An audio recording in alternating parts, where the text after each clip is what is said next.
We have the right to self-government, to self-determination of land. And the people that are here are going to go back and continue the struggle. This is not an end, it's only a beginning.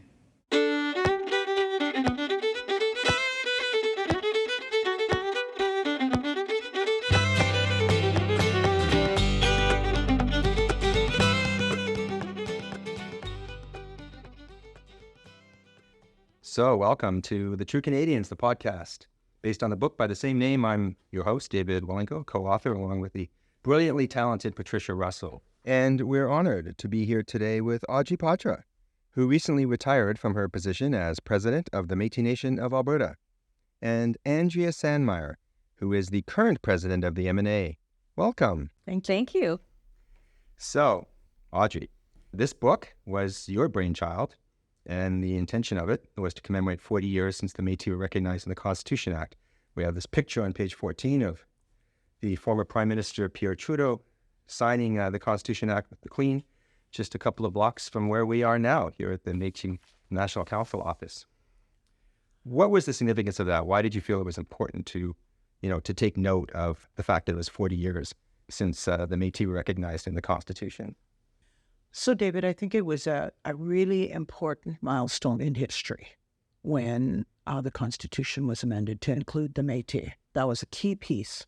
And for all of us, well, I'm all of the Métis, I think, but certainly when I think about it, for all of us that were just involved, not at a political level, not at a leadership level, but just as community members, we were all very, very excited because it had seemed we had heard so much for so long about recognition. That's what it's always been about. And so to me, it was a time of celebration where everything's going to change. But of course, what did happen was some of those changes that we thought would happen didn't happen. And that didn't mean that the Métis Nation didn't continue pursuing as it had in the past to try to get to those places we needed to be to support our citizens better.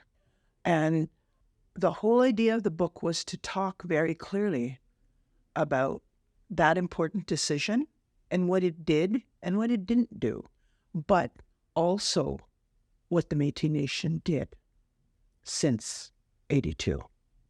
That's what I believe was really this whole idea of this book. Okay, well, we'll get to that in a minute. That's been you've teed us up for a question that's coming along in a minute. But in the meantime, President Sandmaier, the book is divided into three sections, as you know: recognition, community, and reconciliation, which was a section we added at the end, thanks to Audrey's idea, in recognition of the Pope visiting and the visit to the Vatican. Out of those three themes, what really stands out for you as having been of great significance to the Métis experience in Canada or in particular Alberta?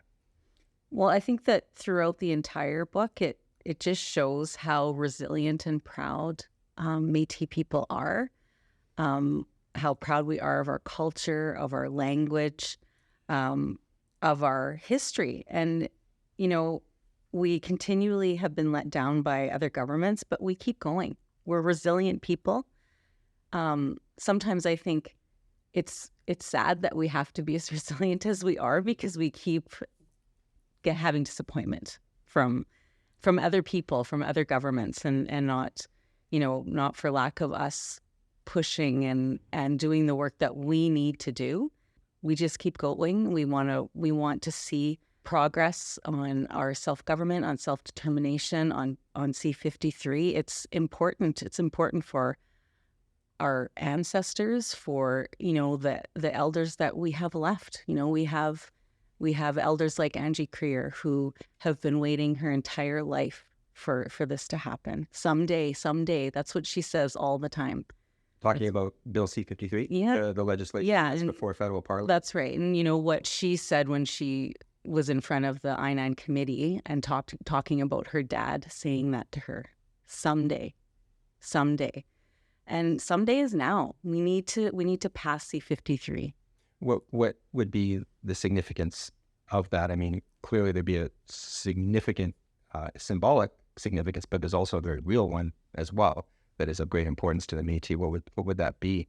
Well, we know that we're a government. We know we ruled ourselves for decades, but we want that legislation. We want it to be law. That Canada can't come back again and disappoint us. On that point, some of the monumental, I think it's fair to say, accomplishments of the Métis in Alberta recently was the passing of a constitution and your own government.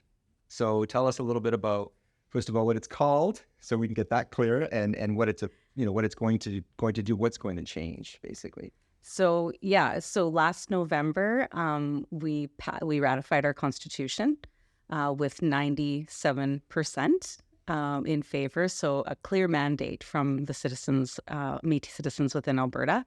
And in September 2023, we actually had our first election under the Otipemisiwak Métis Government. So we have an entire new governance structure.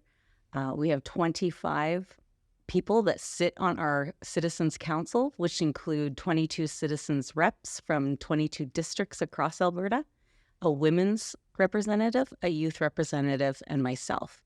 And then we also have district captains, 5 of which have been elected. And in 2024, the transition to get the rest of those districts up and running and have district captain elections will happen. Is there a particular highlight in how that is going to function, other than the fact that it's a lot more districts, but is there a way that you foresee it functioning differently that's very important in the way government functioned for the Métis in Alberta previously? Yeah, we have, there's a number of reasons. I think number one is that we have more representation for our citizens, and they've been asking for that for years to have that. I also think that we have a government, a true government. We're not, our goal is to get out from under the Societies Act, and that's what we're doing. The Societies Act being the provincial? Correct. What do you call it? Yeah, so in order for us to receive any funding, years ago, we were forced as a government to go under the Societies Act so that we could access funding. So, Audrey, you would have a great knowledge of, as you both would, of Métis history. The democracy that's inherent in what President Sandmaier was just saying actually goes quite deep into the history of the Métis. I just wonder if you might want to comment on that briefly. Certainly, I think for 200 years, the Métis have stood strong in saying, we are a nation of people. We have the right to self-determination. We have the right to govern ourselves. And I, every day, thank our ancestors, our past leaders, for taking that strong stand. I believe even though the struggles were immense, it certainly made us stronger. It clearly made us, as we learned, as we grew up, to understand why it was important. We never want to lose that identity. We want to remain. And that's part of what we're still fighting for today, is the recognition that one of the Indigenous people in this country, we have rights like everyone else, and there's significant progress had been made in that as well. I think one of the terms in the new government is captains. And what a lot of people, especially non-Métis, wouldn't know is that term actually goes back 200 years to the way that the bison hunt was organized democratically. Is that not true? That's certainly true. And one of the things that our citizens were very clear about is we needed to bring as much tradition into our constitution as we could. And certainly, so that's one of the things that we did.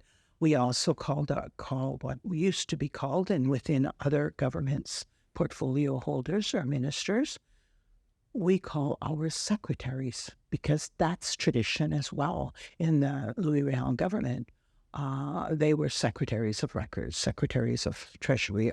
And we wanted to make sure that as much of that tradition is brought forward so our young people will know why our ancestors stood strong in the past and why we continue to stand strong to those beliefs of who we are.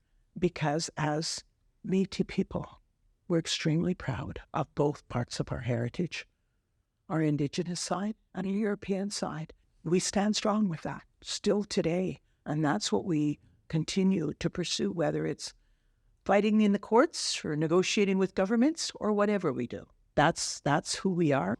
You know, one of the most phenomenal discoveries for me in doing this book is the fact that the Métis history is unlike anything that a European experience, myself being like third generation, would understand. So when I was working on the book with Patricia, and every time we come across some people that we met, either while we were doing the book or after promoting the book, there'd be a connection between Patricia and if they were of Métis descent. Say, where is it that we're connected going back through generations? And so many Canadians don't appreciate that. They don't understand that history. They don't understand what ethnogenesis is all about. It's talked a lot about in Jean Taillet's book, The Northwest is Our Mother, that she published in 2019 that we used a lot for this book. But I was wondering if maybe both of you could mention a little bit about, for non-Métis listeners, how important that is and how significant that is in a way that a lot of, colonial Canadians just don't appreciate. Either one. Go ahead, Audrey. Definitely, those parts of our history are so important. To us, it's clearly about who we are as a people. And so I know I think for a lot of families, you just grow up knowing that it's part of who you are as an individual. And it's always about who am I connected to, and where do my connections go? Which part of the country? How do I connect to those people in Saskatchewan, in Manitoba? All of those things is just part of our normal discussions. And it's a really important part. And that's why I think we continue, and our people fought so hard to say, you can't just lump us in as, if we're really dark, we must be First Nations. And if we're really light, we must be somebody else, whatever that is. And we say, no, we want it very, very clear. And we want people to understand that we are Métis. And yes, some of us look way different than others. That's our history and our connection to all those different families, connection to those lands, which is really important to us. And it becomes very much more important when you have to try to have other governments or other people understand. And we've gotten so good, I think, at providing and putting together those pieces, mostly for court cases, where we had to defend who we are and why we do some of the things we do and why it is so important to us. President Sandmaier, I'll give you an opportunity to answer the same question, but I'll put a variation on the question to you, which is more of a statement really is, I grew up in Fort Garry in south end of Winnipeg. Unbeknownst to me, there was an actual fort up the road, up Pembina Highway. That was called Fort Garry. We weren't taught this in high school. We were busy learning about the kings and queens of England. And we spent 5 minutes in grade 11 talking about Louis Riel. And when Patricia and I are promoting this book, a lot of people, even CBC's, learned journalists would say, oh, we know about Louis Riel and nothing else. Or the fact that the Riel house was just across the river from where I grew up in St. Vital. I know about it now. So to Audrey's point, this is kind of what you're up against, right? I like to think of myself as an educated individual, and here I came out of high school knowing so little. So maybe you could comment in your experience about that, about what you found as being the challenges or what you found so endearing about that history of the Métis. I've always been proud of where I come from. We are a very large family. And when I actually have my family tree in my phone, so that when I'm out at different functions or, wow, I always seem to be able to connect to somebody. And actually, most recently, President Fro from the Métis Nation of Ontario and I were comparing our family trees, and we are connected way back in generations. So it's interesting to be able to have those connections with so many different people. And I think the history of the Métis Nation is so rich. And I hear from non-Indigenous people that when they learn about who we are or when they come to our functions, how rich it is and how beautiful our culture is. And it is sad and that we didn't learn in school It wasn't taught in school, even Not for you either. not for me either. Like, I mean, there was a little bit of history, but not enough. And really, even today, we kind of still have that fight provincially with making sure that that history is being told from our perspective, that it is our history that is being taught in schools. But yeah, it is a roadblock in a lot of different ways. We have to educate people all the time, educate industry, educate government on who the Métis are. You know, people use the term education. It's used so often, and sometimes it could fall into the category of cliche. But you mentioned earlier the Societies Act. It must be so frustrating and such a challenge to make people appreciate, if you're around a provincial cabinet table or the type of people that you've met with, Audrey, over your decades as president, to get them to understand, what you've just said effectively. Like, that must be such a challenge, because you're a nation. How can you be expected to go into a meeting and be thought of as like an organization, like under the Societies Act? Yeah, and I think, Audrey, your perspective on this is probably, you have a lot more history there than I do. I just know that we do, I think, have that nation-to-nation relationship with Canada. I think there's still a lot of room for improvement, but I know that Audrey, in her tenure, had a lot of roadblocks with that. Yeah, that's very true, Andrea. I think that when I think about it, and I think about the things that were put in place to try to deal with that, to say we need to have people understand who we are. And I think people tried to do that long ago in different kind of ways than we're doing it today. But I think of it as, so it was very clear there was a real reason to set up a national organization, Métis National Council. And that was to say that whether we're a Métis in Alberta or a Métis in Saskatchewan or wherever we're from, we have beliefs. We are part of that makeup of Canada. And we need to start having people understand who we are.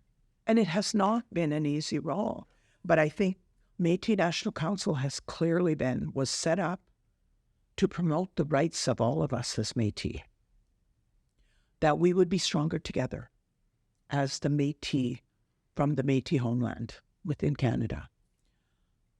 And we've done a lot of good work there. We've done a lot of good work in promoting that. But it seems to me it is only now that people are finally starting to listen and say, oh, I didn't know that. As much as we talked, it didn't seem to get through. And I think that's why what ended up happening is going to the courts, because that's where you had to go to get some recognition, some decision that, yes, that was right. And so I look back at some of those things that happened, and maybe I'm getting too far ahead, but when I think about some of those court actions clearly told our story, whether it was in the courts in Ontario, whether it was the courts in Alberta, there was boxes and boxes of information provided to the court to try to have everyone understand who we were, why we fight for those rights, why we know we're a self-determining, self-governing nation, and we have the right to look after our citizens. That has been going on for a long time. But yes, David, it's very frustrating when you think, why does that not get through? Why does that not get through to people?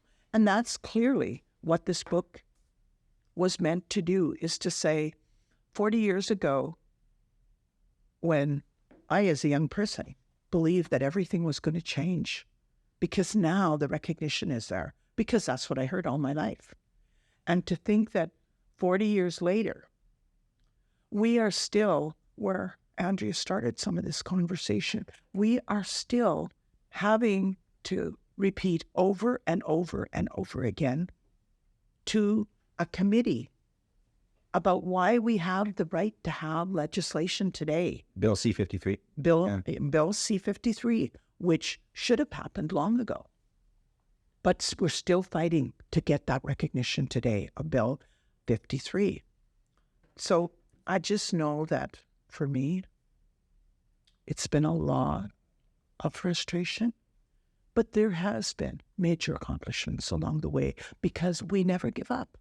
We always have to look for another way to keep pushing, to get it done.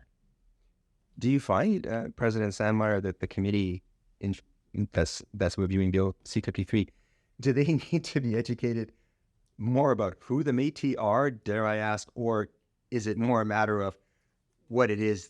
Is it more a matter of them understanding the legislation? I'm terrified the answer is going to be that they need to know who the Métis are. Honestly, I think it's probably both. I mean, there's been a lot of discussion about collective rights, and they don't understand what collective rights are.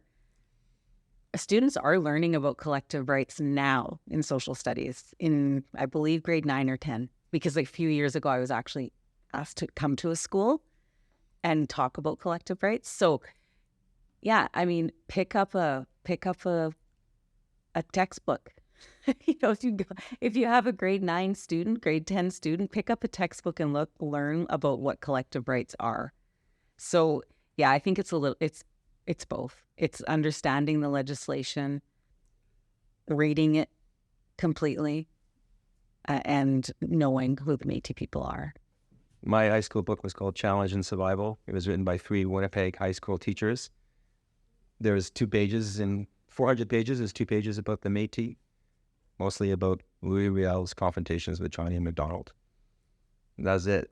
So hopefully, I mean, we're getting this book into the schools, and we're trying, and libraries. The teachers tell us, well, we have curriculum, but they don't give us content. So you need to have the books, you need to have the material, right? Or at least excerpts. And even the excerpt of chapter 1 from this book would make a huge difference. I don't know if there's other material that's getting in, but when I talk to teachers in Alberta, that's what they say. Well, on our Rupert's Land website, there is a lot of resources for teachers to access, and actually even work plans, so it is there. And it is there. Be accessible to them without cost, right? Yeah. It's a matter of downloading. That's correct. Right? You've already got your internet account, right? You're already paying for your Wi-Fi. Yeah. There's a lot of information on there. Just to take you back again to 1982 briefly, one of my favorite photos in the book is Jean Chrétien and Gary Daniels here. Chrétien looking as though he wants to go hide somewhere. And Daniels, saying, listen, I mean, the body language is so telling. We need to get this done. But now in terms of what happened in 1982, when we look back, it's easy to say, oh yeah, we got put in the Constitution. But you knew that, I mean, it wasn't like that. It was a struggle then, right? Now it's more like you're in the room, you've got legislation. So over those 40 years, I guess you could argue there's been progress. There has definitely been progress since 1982. Probably one of the again, I'm going to say one of the key pieces was 1982 when we were included. In 1983, Métis National Council decided they had to incorporate, simply because just in that very short period of time, from 82 to then, we were still recognizing. We weren't being recognized for who we were. We were still lumped in, and not that lumped in with First Nations, with Inuit, as Aboriginal people, whatever they called us during that time, Indigenous people today. But what we did realize is we were still not being seen as that distinct Aboriginal group. We are Métis. That really made it necessary, I think, that MNC was pulled together for us all to take a hard stand as who we are, as Métis. and be a collective body going forward to protect those collective rights. And out of that came many things. Because MNC was clearly set up to support the 5 provinces.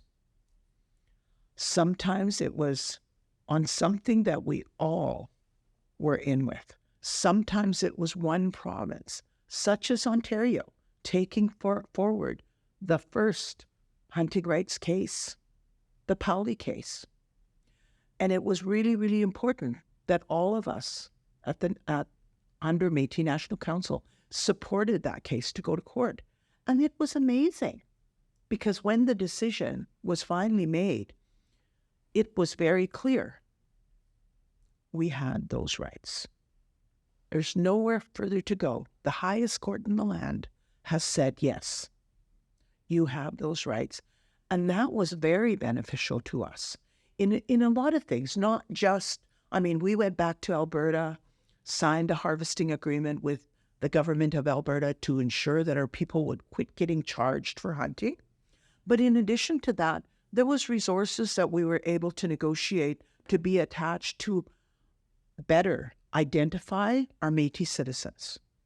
There was registries set up. There was genealogists we were now able to bring forward to help people identify our true citizens. So there was many achievements that came out of that, more so because we were persistent in saying, this is a win, and we need to keep moving now. So the Powley decision, which went to the Supreme Court, correct? And it was 20 years ago. Yeah. The MNC was 40 years ago, and the Constitution was just over 40 years ago, and Powley was 20 years ago. This was about harvesting, and it was actually Ontario, right? Maybe you could tell listeners a bit about what occurred there. It was Sault Ste. Marie. It was Powley and his son, and they got charged with illegal hunting, I guess. Yes. Yeah. So 20 years ago, Steve and Rod Powley got charged. They took a stand and said, we're not getting a license, and they got caught. And they put a tag on their moose and said, we are Métis, we have a right to hunt. And that's how the case started. And it went through the courts in Ontario and all the way up to the Supreme Court. And along the way, at our national table, we all decided to support it, to get in and support it, because this was the first case. This was an important step. And Powley was one. And Powley benefited all of us. And that's where I say, not only in harvesting, Powley helped us in moving that one step further, closer to being able to negotiate to say, if you don't know who we are truly going to start making sure we register our people.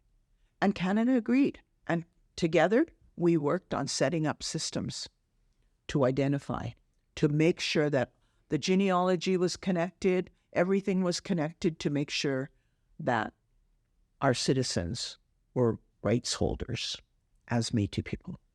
So it was a huge decision.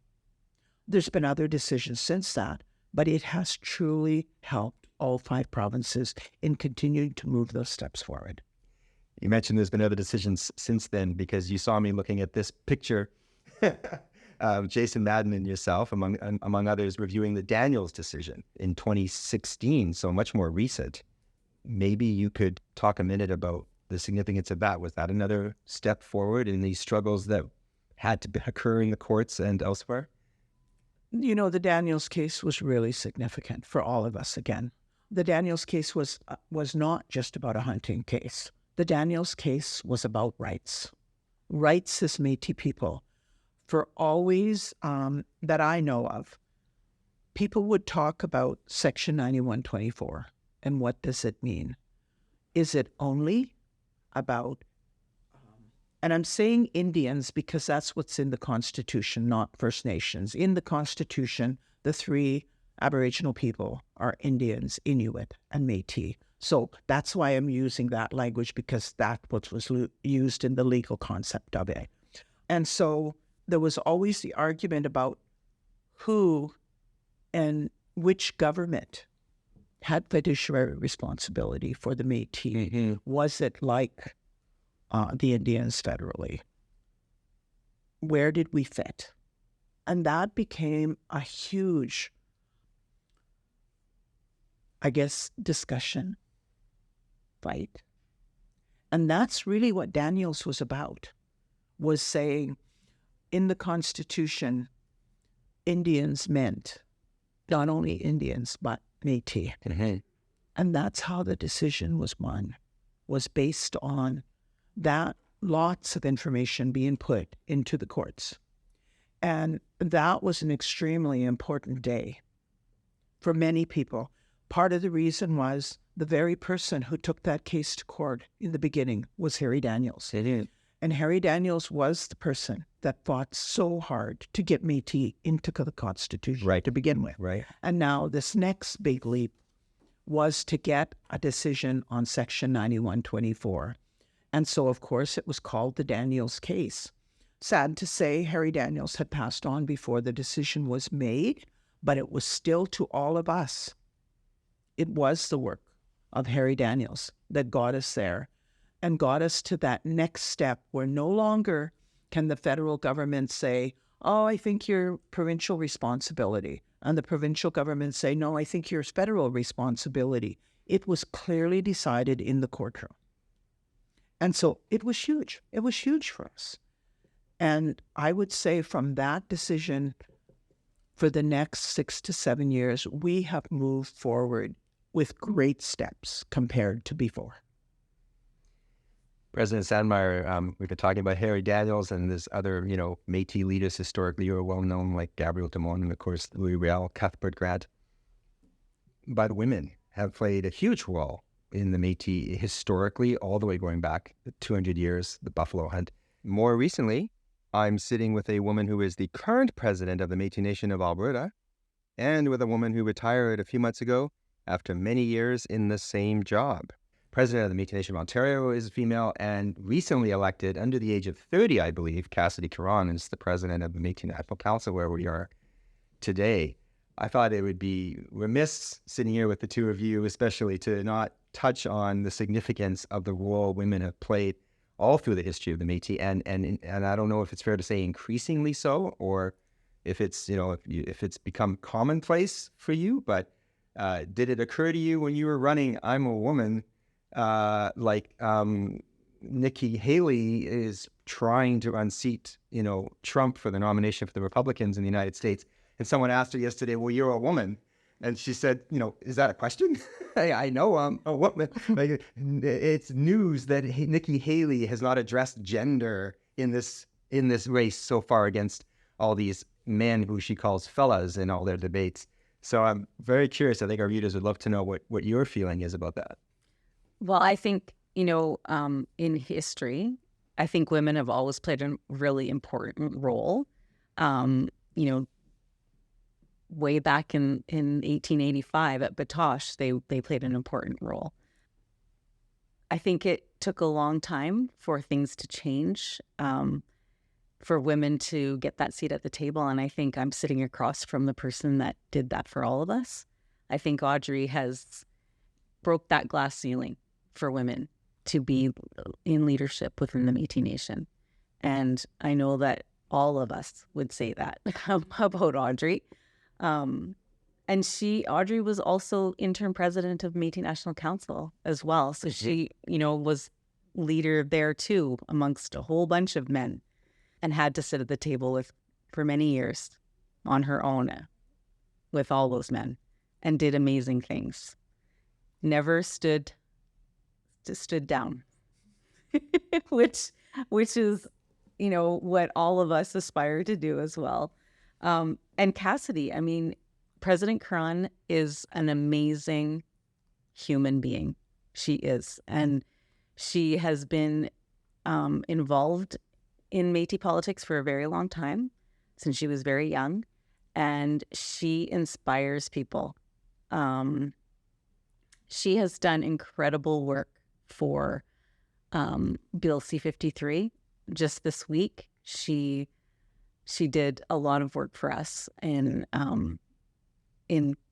working that committee to make sure that we can keep moving forward with the committee hearing. So I think that we've come a long way as far as being women in the Métis Nation, but there was women way back when as well doing that work, but just not getting the credit for it. But now we've come a long way since Audrey broke that for us. There's a story in Jean Taillet's book, and she's a female. It seems such a stupid thing to say. She's a female, and evidently you just said the pronoun, and does it need to be clarified? Where she talks about a female Métis in Saskatchewan 200 years ago. Her husband was supposed to be providing the Hudson Bay Company with fish. Then there was a domestic dispute. She left. The fish stopped coming. Hudson Bay Company sends emissaries to talk to the husband. What's wrong with you? Are you so upset about your wife leaving?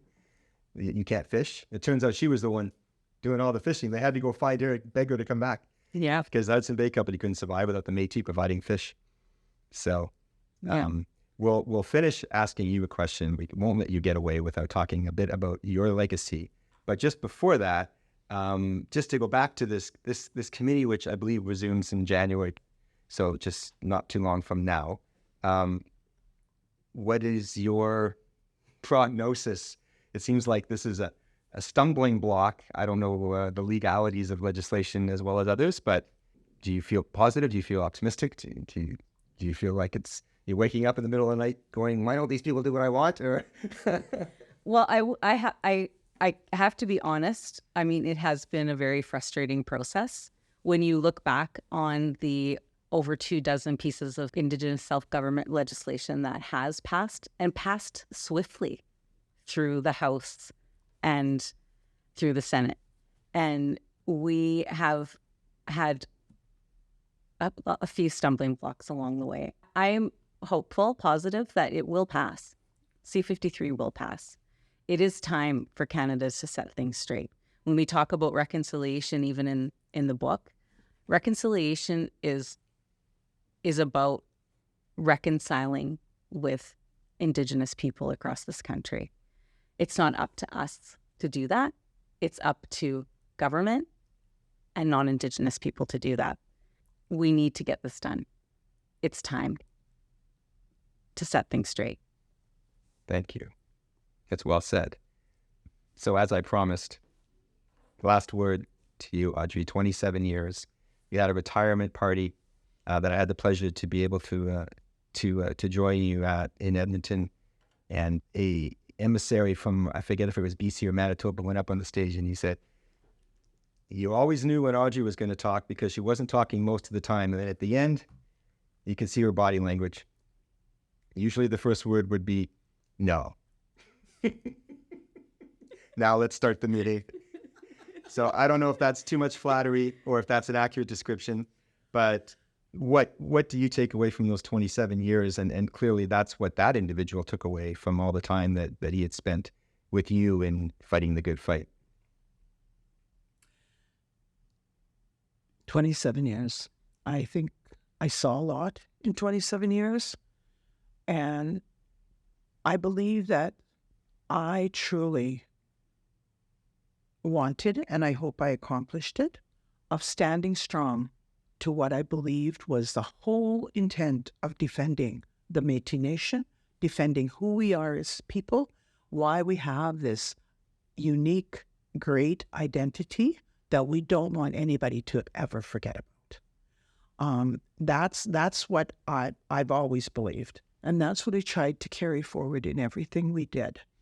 And yes, there was challenges. Certainly there was challenges. And I'm sure I said no many times. But it was also, there were rewards along the way. I believe that what it did is take us all to realize that the more we could stand together, the more we could remember what people fought for long ago, that was still important today, we could accomplish it.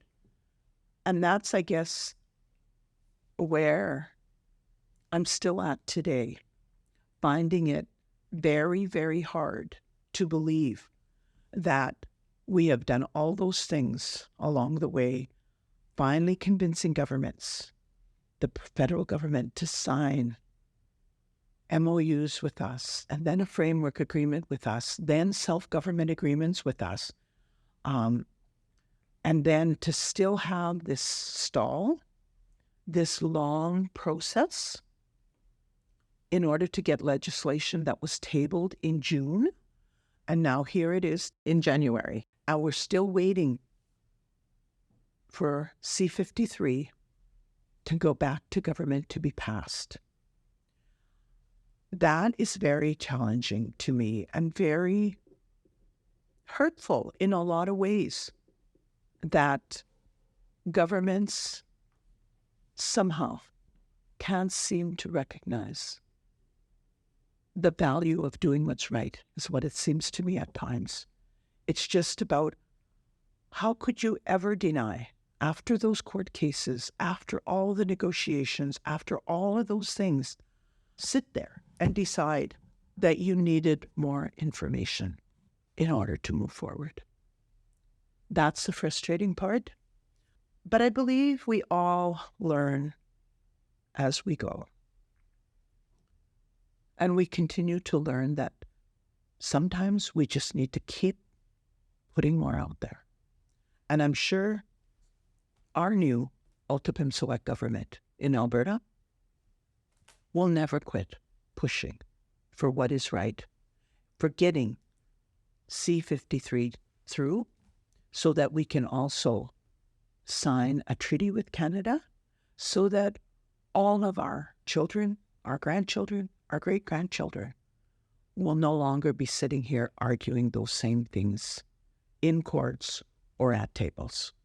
That we'll finally get the recognition that I am so proud that our past leaders and our ancestors stood up for, that we're never going to forget who we are. Excellent. Thank you.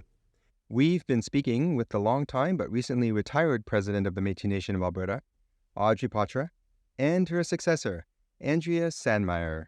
Thank you for joining this inaugural episode of the True Canadians, the podcast. I'm David Wylynko.